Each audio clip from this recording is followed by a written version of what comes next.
في الفيديو ده هقولك ازاي تخرجي من الدوامة اللي انت عايشة فيها، لان ببساطة التأسيس عامل زي السلم، ما ينفعش ابدأ من النص ولا ابدأ من الاخر، لا لازم ابدأ من الصفر. اول حاجة السن المناسب لتأسيس طفلك هو 4 سنوات، ما تتأخريش عن كده وما تبدأيش بدري عن كده. تاني حاجة انك ما بتبدأيش معاه على طول في كتابة الحروف او الارقام، لا انت بتعلميه ازاي يمسك القلم، وده من خلال التمرين على اشكال بسيطة هتسهل عليكي ان هو يكتب الحروف والارقام بعد كده، وده هياخد معاكي حوالي من أسبوعين ل3 أسابيع. هبدأ معاكي باللغة العربية، وأول مرحلة في تأسيس اللغة العربية هي إن الطفل بيدرس الحروف كلها من الألف لحد الياء، ولازم يخرج من المرحلة دي وهو عارف يميز الحروف من بعضها، عارف مواضع الحروف كلها، بيكتب الحرف بشكل صحيح، ما بيميزش الحرف بكلمة. تاني مرحلة وهو إنه يتعلم الحركات، فتح كسر ضم سكون مدود تنوين شد. بس أهم حاجة وهو بيدرس الحركات إن أنا أتقن حركة، يعني إن أنا مثلا همسك حركة الفتح أخلصها كلها، أخلي الطفل قادر إنه يقرأ حركة الفتح كويس ويتملاها كويس بأشكالها، بالكلمات، بالحروف منفردة والحروف متشبكة مع بعض وهكذا. بعد كده بنتقل للكسر وادمج الفتح مع الكسر، وبعد كده انتقل للضم وادمج الفتح والكسر والضم لحد ما الطفل يخلص كل الحركات ويتقن القراءة والكتابة كويس. بعد ما الطفل يتقن القراءة والكتابة كويس هننتقل للمرحلة الثالثة وهي النحو، إنه هيتعلم فيها الضمائر وأسماء الإشارة والحاجات دي كلها. تاني حاجة اللغة الإنجليزية. في المرحلة الأولى إن الطفل بيدرس الحروف كلها من أول A لحد Z،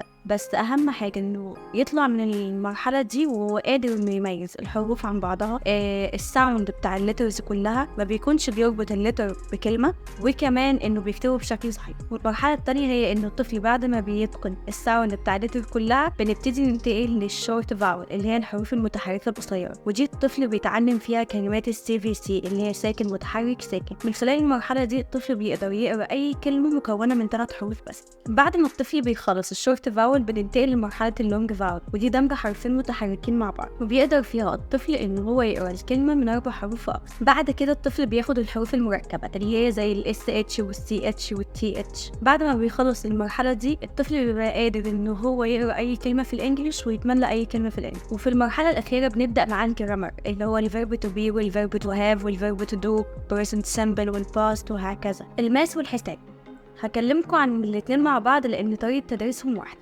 أول مرحلة الطفل بيدرس الأرقام من 1 لحد 20 أو من 1 لحد 20، بيقدر يميز ما بينهم كويس جدا، وبيتعلم مهارات زي العد، أكبر منه وأصغر منه يساوي، كتابة العدد التالي، كتابة العدد السابق، يرتب الأرقام البسيطة، يكتب العدد الناقص. دي الحاجات اللي الطفل بيقدر يتعلمها في المرحلة دي. في المرحلة التانية الطفل بيكمل الأرقام لحد 100، زائد إنه هو بيستمر معاه المهارات اللي اتعلمها في المرحلة الأولى، بس بنزود عليها الجمع والطرح ويبتدي يميز الأحاد والعشرات. بعد كده الطفل يقدر في المرحلة دي إنه ياخد الحروف بالعربي، يعني 1 يقدر إن هو يكتب 1، 2 يكتب 2، في الماس 1 يكتب 1، 2 يكتب 2، بس بشرط أنا أفضله إن هو يكون مخلص حروف العربي وحروف الإنجليش، لأنه ما نتبعش معاه أسلوب الحفظ، لا إحنا نخليه يعرف إزاي يقرأ ويكتب في نفس الوقت. بس في حاجة مهمة، مدارس اللغات لما تبدأي مع ابنك في الماس ما تبدأيش الحساب في نفس الوقت، ما تديهوش 1 وفي نفس الوقت تديله 1، ما تديهوش 2 وفي نفس الوقت تديله 2، لأن ده هيعمل ماتشنج مع الطفل كده وهيتلخبط، هيبقى مش عارف هو هيكتب لك أنهي شكل. فيفضل إن أنت بعد ما تخلصي مثلا 10 أرقام في الماس تبتدي تديله الحساب، وهكذا في العكس في المدارس الحكومة. لو ابنك حكومة أو مدرسة خاصة عربي بتبدأي معاه الحساب الأول، بعد ما بتلاقيه كويس في الحساب تدخلي في الماس عشان برضه ما يتلخبطش. لو لقيتي ابنك ماشي بالخطوات اللي أنا بقولك عليها دي يبقى أنت كده في أمان، لكن لو لقيتي ابنك مش ماشي على الخطوات اللي أنا بقولك عليها دي يبقى كده في حاجة غلط، وحاولي تعالجيها. واحنا بنقدم لك الوسيلة اللي هتساعدك في المرحلة الأولى من تأسيس ابنك، وهي عبارة عن مجموعة Build Your Child هتساعدك إنك ترفعي مستوى ابنك بأقل مجهود منه. والمجموعة دي هتساعد ابنك إنه يحتفظ بالمعلومة بشكل أكبر، لأن هي مزودة بامتحانات وأسئلة كتير. غير كده إن هي مزودة بQR كود بيساعد ابنك على النطق الصحيح للكلمة وإنه يسمع بشكل صحيح. وفي الإنجليش مزودة بQR كود برضو علشان خاطر يعرف النطق الصحيح للكلمة. والمجموعة هتساعد طفلك إنه يحب المذاكرة، لأن إحنا زودناها بشهادة تقدير في الآخر بنحط فيها صورة الطفل واسمه، وده هيشجعه إنه يحب المذاكرة. وعملنا لك عرض ما يتفوتش على 100 مجموعة فقط، اشتري المجموعة بخصم 5% زائد 7 هدايا مجانية. للتفاصيل الكاملة على المجموعة دوسي على رابط أسفل الفيديو.